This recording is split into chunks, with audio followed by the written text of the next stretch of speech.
Sinong mag-aakala na ang mga portrait ni na Ivana Alawi, Eman Bacosa Pacquiao at Tulfo Brothers ay gawa lang sa uling mula sa kahoy na panggato, kaserola, kawali o kaldero?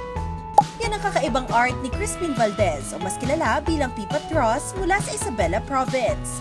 Gamit ang uling na namumuo sa kahoy na panggatong, kaserola, kawali o kaldero, nakakagawa siya ng realistic portraits ng iba't ibang celebrities at public figures. Kwento ni Crispin, nagsimula siyang gumamit ng uling sa gitna ng COVID-19 pandemic.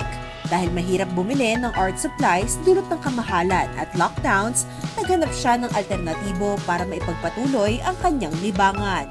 Naisip ko na what if gumamit pa ako ng yung totoong charcoal po na galing sa uling ng kahoy, sa kaserola, ganun po. Nung una po, mahirap siyang gawin kasi yung sa process po parang ang dumi po tingnan.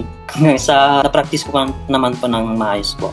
Dahil sa kanyang hika, napagdesisyonan ni Crispin na magpahinga at tumigil muna sa pag-aaral. Pero para makatulong pa rin sa kanyang pamilya, ginamit niya ang kanyang talento para mag-offer ng commission work online.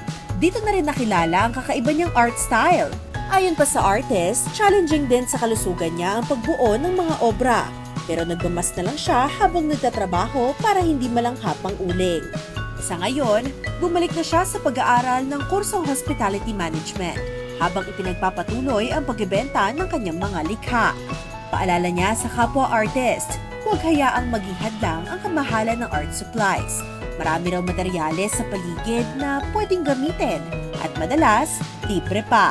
Pero kung ano po yung available na materials na pwede lang gawin, gamitin lang po nila para ma-improve po yung skills nila. Saka dapat po pinagmamalaki nila yung mga talento po nila.